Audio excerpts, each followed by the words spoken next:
While the world slips quietly into slumber, something profoundly supernatural unfolds, something most believers never suspect. Behind closed eyelids in silent bedrooms, the spirit realm lights up with divine activity. You may think your day is done, but heaven is just getting started. While your body rests, God is wide awake, moving, speaking, healing, defending, arranging things on your behalf. There's no off switch in the throne room.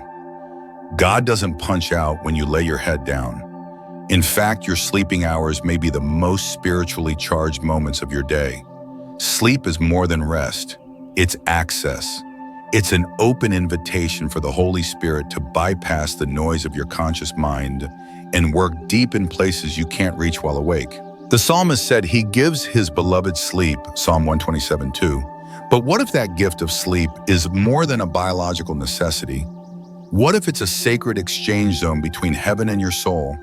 Every night your room becomes a battleground, a temple, a classroom, a hospital, and a throne room all at once. And most of us never even realize it. Let's open our eyes to what's really happening when they're closed. Here are 5 supernatural things God is doing while you sleep.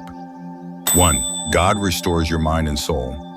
All day long, your mind runs on overdrive. It jumps from conversation to calendar, to-do lists, to regrets from what just happened to what could go wrong next. Even when you pray, there's noise, internal debates, doubt, distractions. You want to focus, but your brain feels like a crowded room where every voice is talking at once. And then you sleep. That's when God slips past the noise. With your conscious defenses offline, He enters the control room of your inner world, not to scold, but to restore. David understood this when he wrote in Psalm 23:3, "He restores my soul." The Hebrew word used there, nephesh, means more than just feelings. It's the deepest part of you, thoughts, memories, identity, will. In Genesis 2:21, God caused a deep sleep to fall on Adam before he formed Eve. Why? Because if Adam had been awake, he likely would have interfered, questioned, analyzed, argued. It's the same reason God put Abraham into deep sleep in Genesis 15:12 when he made an everlasting covenant with him. There are things God chooses to do to you and for you, but only when you're still enough to let Him.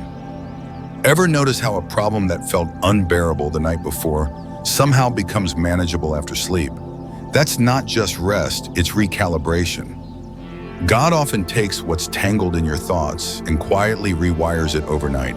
He clears emotional debris, soothes spiritual wounds, and even helps you forget what you were never meant to carry. Sleep is more than a break. It's a reset. It's where divine hands do what your waking mind won't allow, sorting out your soul, restoring your spiritual circuitry, and giving you the peace you didn't even know you needed. 2. God downloads divine instruction and revelation. God doesn't just heal your soul while you sleep, He also speaks. And not in riddles, but in instructions, direction, strategy. When you're awake, your analytical brain works like a gatekeeper, constantly scanning everything God says through filters of logic, fear, and past experience. But when you sleep, that filter goes quiet.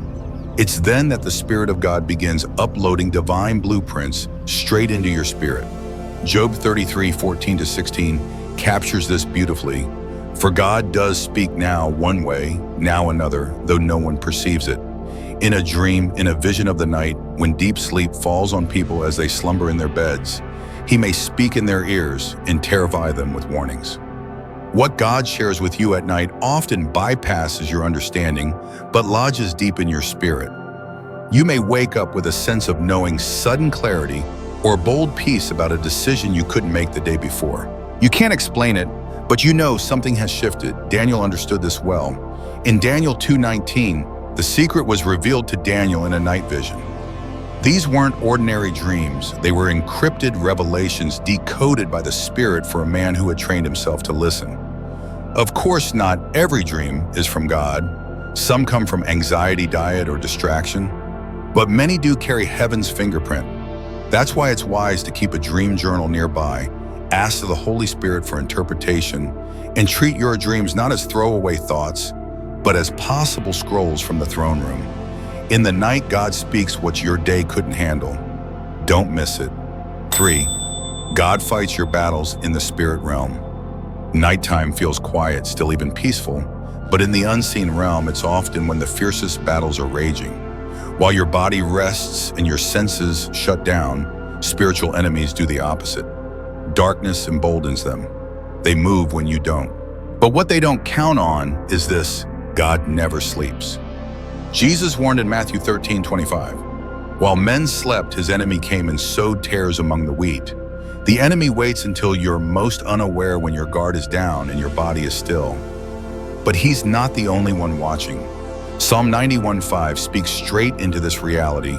"You shall not be afraid of the terror by night." The Hebrew term there, pachad la'il, implies sudden dread, ambush, psychological attacks in the dark. Yet the very next verses remind us that we are not unprotected, for he shall give his angels charge over you. They shall bear you up in their hands. Psalm 91:11-12. You've probably experienced moments of waking up with an unexplainable sense of peace after a day of turmoil, or near misses that make no earthly sense. That's not coincidence, that's divine intervention. You were being fought for. Isaiah 54:17 declares it plainly, "No weapon formed against you shall prosper." It doesn't say weapons won't form, it says they won't win. That promise doesn't clock out at sunset, it stays active while you sleep. Spiritual vigilance doesn't mean losing sleep. It means trusting that while you rest, the God of angel armies is fully awake, fully aware, and fully engaged on your behalf. You may be unconscious, but heaven is on watch. 4. God performs miraculous physical restoration.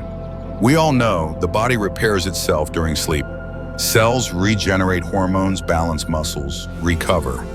But what if something greater is happening beneath the biology? God doesn't just let nature take its course. He touches it. He enhances it.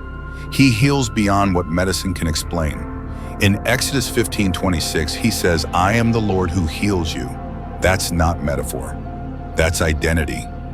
Sleep becomes a conduit for divine restoration when invited. The power of God moves like holy medicine through your bloodstream, mending what stress broke, resetting what pain distorted, restoring what sickness tried to claim. The immune system gets a supernatural assist. The nervous system breathes again.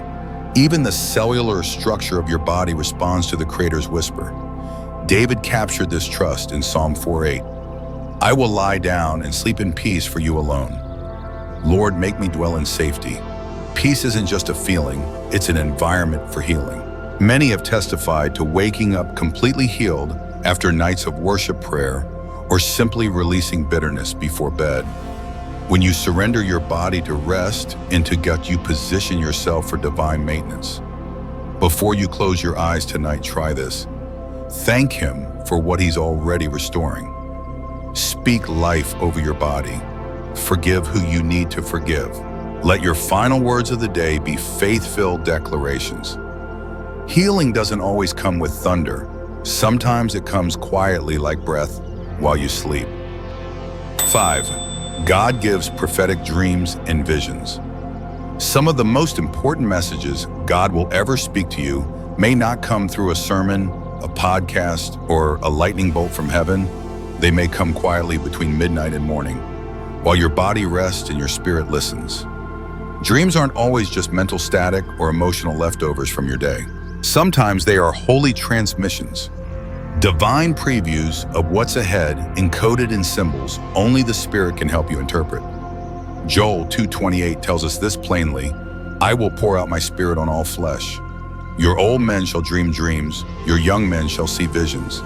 That's not poetic flair, it's prophetic function. Just look at Scripture. Joseph's destiny ruling over nations was revealed to him not through a prophet, but through dreams. In prison, God used dreams again to elevate him to Pharaoh's palace. Jacob encountered heaven's stairway and received covenant promises while sleeping on a rock. Solomon's request for wisdom and the lavish promises that followed came during a dream, not a waking vision. Gideon's faith was strengthened through hearing a stranger's dream in the enemy's camp, confirming God's battle plan. God speaks in dreams because sleep lowers our resistance. There are things he wants to say that we're too distracted, too logical, or too afraid to receive during the day. When he bypasses your intellect, he speaks straight to your spirit. Not every dream is prophetic, of course. Some are just pizza and stress. But don't dismiss them too quickly. Test them. Write them down. Ask the Holy Spirit for interpretation. Because sometimes that strange dream is actually strategy. That vision in the night might be a warning or a door. When God gives you a dream, he's not entertaining you, he's equipping you. Treat it like a scroll sealed from heaven. Sleep is a sacred encounter zone. Your bedroom is more than a place to collapse, it's holy ground. Every night when you shut your eyes, heaven opens its doors. Restoration begins. Instructions are whispered. Battles rage and healing flows. The God who neither slumbers nor sleeps is moving over your life while you rest. Sleep isn't downtime, it's divine time. You don't just go to bed, you step into the sanctuary of God's presence where mysteries are revealed and burdens are lifted. So shift your mindset. Don't treat sleep as a pause from the spiritual life, it's part of it. Before you rest tonight, inviting him in, say, Lord, speak to me while I sleep. Heal what's broken. Show me what I need to see. Let your presence fill this room. You are not sleeping alone. Heaven is here.